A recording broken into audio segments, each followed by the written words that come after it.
Ayesha Ismail is monitoring what's happening in Cape Town in as far as voting is concerned. Ayesha, good afternoon. How is the weather looking right now in Cape Town, and has it really had a significant impact on voter turnout? Well, this morning, just after 7, there was a downpour, and that lasted for about 3.5 hours. And I'm sure that this will certainly have an effect on voting patterns in the Western Cape. Now, we did have a bit of the rain stopped later this afternoon, but then it picked up again. Now, what's interesting, though, that there are about 3.1 million people registered to vote in this province. But we've been told that by about 2 o'clock today, just over 500,000 people cast their vote in this province. But I'm now joined by Professor Amanda Hoos from the Political Science Department at Stellenbosch University to talk to us about voting trends. Now, that number of just over 500,000 at around 2 p.m. today, what do you make of that number? Is that very low? It's very low. It's about 15%. So let's say by now it's doubled. It's still below 50%, and the polls have predicted that we will have about 53%, some as low as 49%, but not that low. So we've got about 4 hours to go, and if it doesn't pick up significantly, then we're going to have a really low turnout in the Western Cape.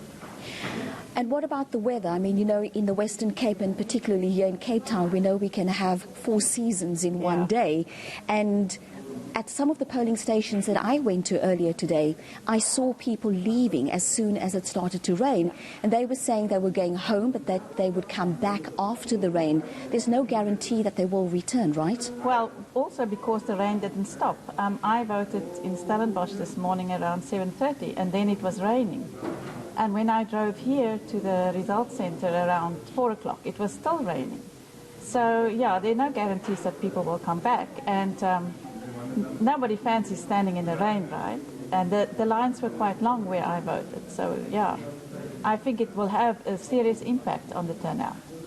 Now let's talk a bit about the record number of political parties that registered to contest in the local government elections in this province, and of course the independents that also registered to vote.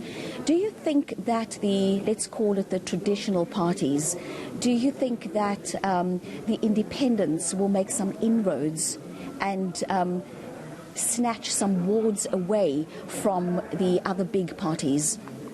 Well, I think the role of the independents become really important when the turnout is low, because that means that together with the smaller parties, the vote becomes divided, and no party of the bigger parties may get 50% plus one of the vote. So the independents then may hold the balance of power, or some of the smaller parties. But that's not necessarily a good thing, because that means we will have to go into coalition governments. And we don't do coalitions very well. It depends if it's an independent and it's somebody that knows the community and is prepared to vote strategically, it can work. But if you have a party that, for example, the EFF introduces a populist element into their coalitions, then you have got serious problems. So the independents may be people who are really serious about service delivery and who want to serve the public, or they may think, you know, I can't get into politics through a party, I'm going to try my luck as an independent, and then they're not really, also not serious about service delivery. And I think the low turnout has to tell us something. If we have an election where the turnout is lower than 40%, it means that more people did not vote than people who voted. And what that means is that we have a legitimacy crisis. Legitimacy means that people accept a government as a valid government whose authority they will accept. But if they didn't vote, and they think they don't have to accept the authority of the government that they did not vote for, you have a legitimacy crisis. And I'm wondering if we don't see a legitimacy crisis in the making right now. Thank you so much for your time. And that was Professor Amanda Hoos talking about the low turnout and referring to a legitimacy crisis. Thank you very much. That's our reporter Ayesha Ismail. To this now.